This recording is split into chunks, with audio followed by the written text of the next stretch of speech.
ಬಹುಶಃ ಇವತ್ತು ರಾಜ್ಯ ಸರ್ಕಾರ ಬೆಚ್ಚಿ ಬಿದ್ದು ಹೋಗಿರತಕ್ಕಂಥದ್ದನ್ನು ನಮ್ಮ ಈ ಪಾದಯಾತ್ರೆಯ ಹೋರಾಟದ ಮೂಲಕ ಕಂಡು ಬರ್ತಾ ಇದೆ. ಯಾಕೆಂದರೆ ಕಳೆದ 517 ದಿವಸಗಳಿಂದ ರೈತರು ಬೀದಿಗಿಳಿದು ಪ್ರತಿಭಟನೆ ಮಾಡ್ತಾ ಇದ್ದಾರೆ. ಅವರ ಒಂದು ಬೇಡಿಕೆಯನ್ನು ಕನಿಷ್ಠ ಬಂದು ಆ ಮನವಿ ಪತ್ರವನ್ನು ಕೂಡ ಸ್ವೀಕಾರ ಮಾಡೋಕ್ಕೆ ಯೋಗ್ಯತೆ ಇಲ್ಲದ ಸರ್ಕಾರ ಇವತ್ತು ನಮ್ಮ ಪಾದಯಾತ್ರೆ ಹೋರಾಟ ಕೃಷಿಕರಿರ್ಬೋದು, ರೈತ ಮುಖಂಡರಿರ್ಬೋದು, ರೈತ ಸಂಘಟನೆಗಳಿರ್ಬೋದು, JDS ಮತ್ತು BJP ಜಂಟಿ ಹೋರಾಟಕ್ಕೆ ಯಶಸ್ಸು ಸಿಕ್ಕಿದೆ. ಮತ್ತು ದೊಡ್ಡ ಮಟ್ಟದಲ್ಲಿ ಜನಸಾಗರ ಏನು ಸೇರಿ ಈ ಒಂದು ಬಿಡದಿ ಭಾಗದಲ್ಲಿ ಬಿಡದಿ ಟೌನ್ಶಿಪ್ಪನ್ನು ವಿರೋಧ ಮಾಡಿ ಈ ಒಂದು ಪ್ರಾಜೆಕ್ಟನ್ನು ಯಾವುದೇ ಕಾರಣಕ್ಕೂ ರೈತರನ್ನು ಒಕ್ಕಲೆಬ್ಬಿಸುವಂಥ ಒಂದು ಕೆಲಸ ಏನು ನಡೀತಾ ಇದೆ ಅದಕ್ಕೆ ಖಂಡಿಸಿ ನಿನ್ನೆ 2ನೇ ದಿನ ಈ ಪಾದಯಾತ್ರೆಗೆ ನಮ್ಮ ಪಕ್ಷದ ವರಿಷ್ಠರು, ಮಾಜಿ ಪ್ರಧಾನಿಗಳಾದಂಥ ಸನ್ಮಾನ್ಯ ದೇವೇಗೌಡರು ಏನು ಚಾಲನೆಯೇ ಕೊಟ್ಟರು.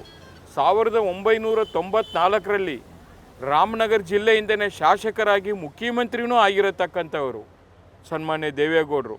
ಆ ಒಂದು ಋಣವನ್ನು ತೀರಿಸಲಿಕ್ಕೋಸ್ಕರ ಅವರೇ ಬಂದು ಇಲ್ಲಿ ಮಾತನಾಡಿ ಆ ಸಂದರ್ಭದಲ್ಲಿ ನಾನು ರೈತರಿಗೆ ಯಾವುದೇ ಕಾರಣಕ್ಕೂ ಅನ್ಯಾಯ ಆಗೋದನ್ನು ನಾನು ಬಿಡೋದಿಲ್ಲ. ಇವತ್ತು ಏನು ಚೆನ್ನಮ್ಮಾಜಿ ತೀರೋಗಿ 15-20 ದಿವಸನೂ ಆಗಿಲ್ಲ.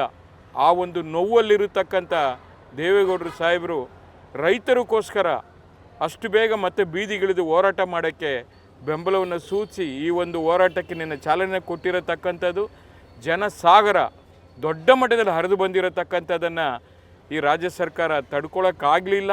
ಅದರಿಂದ ಪೊಲೀಸವ್ರನ್ನ ಬಿಟ್ಟು ಎಲ್ಲ ಕಡೆನೂ ಬ್ಯಾರಿಕೇಡ್ ಹಾಕಿಸಿ ನಮ್ಮ ಪಾದಯಾತ್ರೆ ಯಾವುದೇ ಕಾರಣಕ್ಕೂ ಯಶಸ್ವಿ ಆಗಬಾರ್ದು, ಮುಂದಕ್ಕೆ ಹೋಗಬಾರ್ದು ಅಂತೇಳಿ ಒಂದು ಕುಮ್ಮಕ್ಕನ್ನು ಮಾಡಿ ಇದನ್ನು ತಡೆ ಹಾಕಿದ್ದಾರೆ.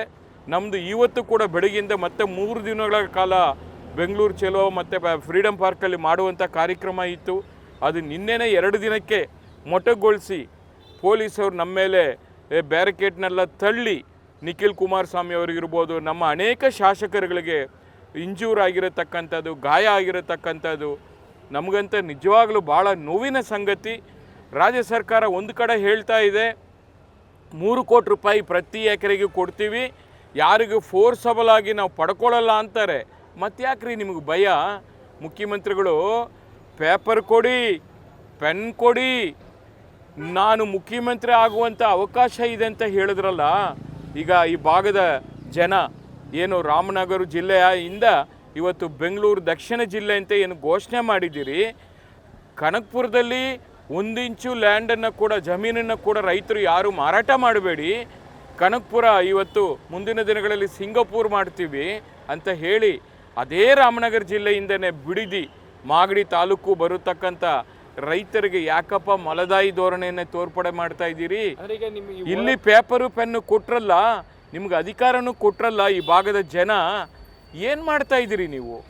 ನಿಮ್ಮನ್ನು ಯಾರಾದರೂ ಬಂದು ಮನೆ ಬಾಗಿಲಿಗೆ ನಮ್ಮನ್ನು ಈ ಒಂದು ಜಮೀನನ್ನು ಖರೀದಿ ಮಾಡ್ಕೊಳ್ಳಿ, ಸರ್ಕಾರ ನೋಟಿಫಿಕೇಷನ್ ಮಾಡಲಿ, ತಗೊಳ್ಳಿ, ಮುತ್ಗಳು ಹಾಕ್ಕೊಳ್ಳಿ, ನಮಗೆ ದುಡ್ಡು ಕೊಡಿ ಅಂತ ಯಾರಾದರೂ ಬಂದು ಕೇಳಿದ್ರಾ? ನೀವು ಎಲ್ಲೋ ರಿಯಲ್ ಎಸ್ಟೇಟ್ ಉದ್ಯಮಕ್ಕೆ ಒತ್ತು ಕೊಡಬೇಕು. ಯಾರು ಅಗ್ರಿಮೆಂಟ್ ಮಾಡಿಕೊಂಡು ಬಿನಾಮಿ ಹೆಸರಲ್ಲಿ ಯಾರು ಇಟ್ಕೊಂಡಿದ್ದಾರೆ ಅದನ್ನು ವಹಿವಾಟು ಮಾಡಬೇಕು, ಎಲ್ಲೋ ಒಂದು ಮಾಫಿಯಾಗೆ ಸಹಕಾರ ಕೊಡಬೇಕು ಅಂತೇಳಿ ಇವತ್ತು ಈ ರಾಜ್ಯ ಸರ್ಕಾರ ಹೊರಟಿರತಕ್ಕಂಥದ್ದು. ಇದನ್ನು ತೀವ್ರವಾಗಿ ಖಂಡಿಸ್ತೀವಿ.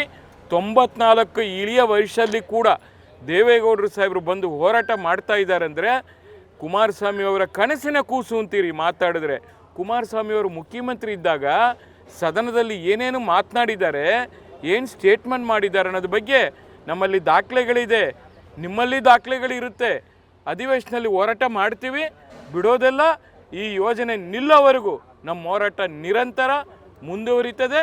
18ನೇ ತಾರೀಕು ಬೆಂಗಳೂರಿನ ಫ್ರೀಡಮ್ ಪಾರ್ಕಲ್ಲಿ ಕೂಡ ನಮ್ಮ ಹೋರಾಟವನ್ನು ಮುಂದುವರಿಸ್ತಾ ಇದ್ದೀವಿ.